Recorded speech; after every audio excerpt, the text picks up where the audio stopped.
అని రాక్షసుడు. వాడి పేరేంటి లేదు, మనం కూర్చున్న క్షేత్రం ఏమిటి అని తెలుసుకోవడం కోసం తెలుసుకోవాలి. ఒక గొప్ప విషయం తెలుసుకున్నాం, ఇవాళ ఎంత పవిత్రమైన వచ్చో తెలుసుకున్నాం. అసలు ఎవరి అమ్మ అనేది తెలుసుకోవడం కోసం ఒక కథ. ఈ రెండే ప్రధాన కథలు, ఇవి తప్ప వేరే లేవు ఈ క్షేత్రం యొక్క ఔన్నత్యం చెప్పడానికి. మొన్న ఇప్పుడే కథ శివపార్వతుడు. ఇదేమో ఈ దుర్గముడు అనే వాడికి ఒక సందేహం వస్తుంది. మనం చెప్పుకోలేము ఈ కథ, అందుకని వాళ్ళు మీరు దుర్గముడు ఏం సందేహం వస్తుంది అంటే అద్భుతమైన సందేహం శ్రీనివాస్ గారు. ఏంటంటే ఇన్ని యుగాలు అవుతున్నాయి, ఇన్ని కాలాలు గడుస్తున్నాయి, ఎప్పుడు మేమే ఓడిపోతాం, ఎప్పుడు దేవతలే గెలుస్తారు, ఏమిటి కాదు సందేహం.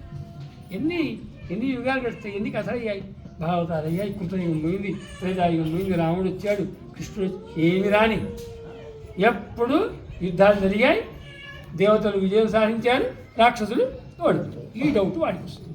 అని పేరు దుర్గముడు. డౌట్ రాగానే అందరం ఏం చేస్తాం, మనం పెద్ద మనుషులకి వెళ్తాం. అలాగే వాడు కూడా ఏం చేశాడంటే చక్కగా వాళ్ళ పెద్ద మనిషి వాడు శుక్రాచార్యుడు. కొంచెం మీకు జవాబు చెప్తున్నాడు మనం. శుక్రాచార్యుడు, అందుకని అందరు 9 అంటే అర్థం పట్ల పోలీసు. శుక్రాచార్యుల వారు రాక్షసుల గురువు, బృహస్పతి దేవతల గురువు, శుక్రాచార్యుడు రాక్షసుడు. వీళ్ళు ఏం చేస్తారు, చక్కగా ఆ శుక్రాచార్యుడు గురువు అయినటువంటి దేవతల గురువు అయినటువంటి శుక్రాచార్యుడి వద్దకు వెళ్తాడు. సందేహం వచ్చింది, పెద్దవాడు తీర్చాలి. పోయి అడుగుతాడు, మహాప్రభో నువ్వే మా గురువువి, ఓ సందేహం వచ్చింది, ఎందుకు మేము ఎప్పుడు ఓడిపోతున్నాము, ఎప్పుడు దేవతలే విజయం ఎందుకు సాధిస్తున్నారు, నాకు ఈ కారణం చెప్పి మమ్మల్ని ఉద్ధరించమని అడుగుతాడు. గురువు అంటాడు, గురువు ఎప్పుడు కూడా అంటే ఇప్పటి మెథడ్ అయినా ఓల్డ్ మెథడ్ అయినా క్వశ్చన్ ఆన్సర్ మెథడే పిల్లలకు బాగుంటుంది కదా. అంటే గురువు వెంటనే జవాబు చెప్పొద్దు, మళ్ళీ ప్రశ్న వేయాలి పిల్లవాడిని. వేస్తే పిల్లవాడి జవాబును బట్టి గురువు ఆన్సర్ వస్తే బాగా అర్థమవుతుంది పిల్లవాడికి. ఆయన అడుగుతాడు, సందేహం బాగుందిరా, ఇంతకుముందు ఎప్పుడు మీ తాతలకు ముత్తాతలకు ఎవడికి రాలేదు, రావణాసుడికి రాలేదు, అంతకుముందు ఇంకా హిరణ్యకశిపుడికి రాలేదు, ఎవడికి రాలేదు, తర్వాత ఇంకా చాలామందికి రాలేదు, నీకు వచ్చింది చాలా సంతోషము, ఇప్పటికైనా ఏదో బాగుపడే లక్షణాలు ఉంటాయి మొత్తానికి మీ జాతికి. అసలు విజయానికి కారణం ఏమనుకుంటున్నావు చెప్పండి ప్రశ్న. విజయానికి ఏమి కారణం అనుకుంటున్నావు రా నువ్వు అని అడుగుతాడు. వాడంటాడు, అదేంటి గురుగారు, ఇన్ని తెలిసిన మహాపురుషులు మీరు ఏమి కారణం అనుకుంటారేమిటి,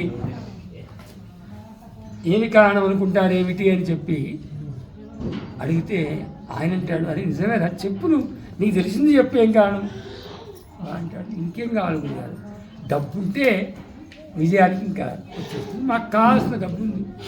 ఎందుకుంది డబ్బు మాకు కావాల్సిందా అంటే అష్టదిక్పాలకులు మా చేతిలో ఉంటారు, అందులో వాడు కుబేరుడు, వాడే కదా ఐశ్వర్యాధిపతి, ఇక మాకు డబ్బుకి ఇంకా కొదవైంది గురుగారు, డబ్బు అంత ఉంది, డబ్బే కదా అంటే పిచ్చివాడ, డబ్బు విజయానికి కారణం కాదు అని చెప్తాడు శుక్రాచార్య. దానికి మనం మొన్ననే రీసెంట్గా ఏదైనా ఎలక్షన్స్ కూడా చూసాం, వాడు 10 కోట్లు ఏదో 20 కోట్లు 30 కోట్లు పెట్టారు. నిజంగా అవే కారణం అయితే ఇంకో 50 కోట్లు పెట్టి గెలిచేవాడు. అది కారణం కాదు, అది కారణం కావచ్చేమో, అదే కారణం కాదు. మళ్ళీ వాడు అంటాడు, కాదు గురుగారు, ఇంకోటి శరీర బలం కారణం అవుతుందా, అలా చూసినా మేమే బలవంతులం కదా, రాక్షసులు బలంగా ఉంటారు కదా, మనం చూసాం కదా, ఎక్కడ చూసామండి రాక్షసులు, ఎక్కడ చూసాం మనం, ఫోటోలో చూసాం. కానీ ప్రమాణం ఉంది, ఇటు ఫోటోలో మనకు ఏదో రవివర్మ దించాడని మనం నమ్మాల్సిన అవసరం లేదు, మనకు ప్రమాణం కూడా ఉంది. మంథానాచల పర్వతాన్ని తిరుగుతున్నప్పుడు విష్ణుమూర్తి ఏం చేశాడు, వీళ్ళు బలవంతులు అని చెప్పి పడవై పెట్టాడు కర్మగాలి, అంతే అవుతుంది. ప్రమాణం ఉంది, అందుకని పురాణం ఎక్కడ కూడా పురాణంలో ఒక్క అక్షరం కూడా తప్పు ఉండదు. కాబట్టి మేము బలవంతులం అయినా మేము ఓడిపోతున్నాం. డబ్బు ఉంది వాళ్ళకన్నా ఎక్కువ, బలం ఉంది అయినా పోనీ ఇవి కాదు, ఓ 10 మందిని వేసుకొని పోదామంటే అయినా కూడా రావట్లేదు అంటే అప్పుడు అంటాడు గురుగారు, కొన్ని పిచ్చివాడా, నీకు 1000 కేజీల బలం వచ్చేటప్పుడు వాడు 10,000 కేజీల బలం వస్తే అనుకుంటుంది, నువ్వు 100 మందిని వేసుకొని పోతే వాడు 1000 మందిని వేసుకొని వస్తాడు, వాడు నువ్వు పారిపోవాల్సిందే. కాబట్టి ధనబలం కారణం కాదు, నువ్వు అనుకున్న 3 కాదు, నీ మదబలం అంతకన్నా కారణం కాదు, మందబలం కారణం కాదు, పోరా అంటాడు శుక్రాచార్య. ఇది శివపురాణం ఉమా సంహితలో కథ. ఇవన్నీ కూడా అమ్మవారి యొక్క ఇక్కడ ఉచిత విశిష్టత మనం. అప్పుడు అంటే వాడికి అయ్యా ఇక నా వల్ల కావట్లేదు, నువ్వే చెప్పంటాడు.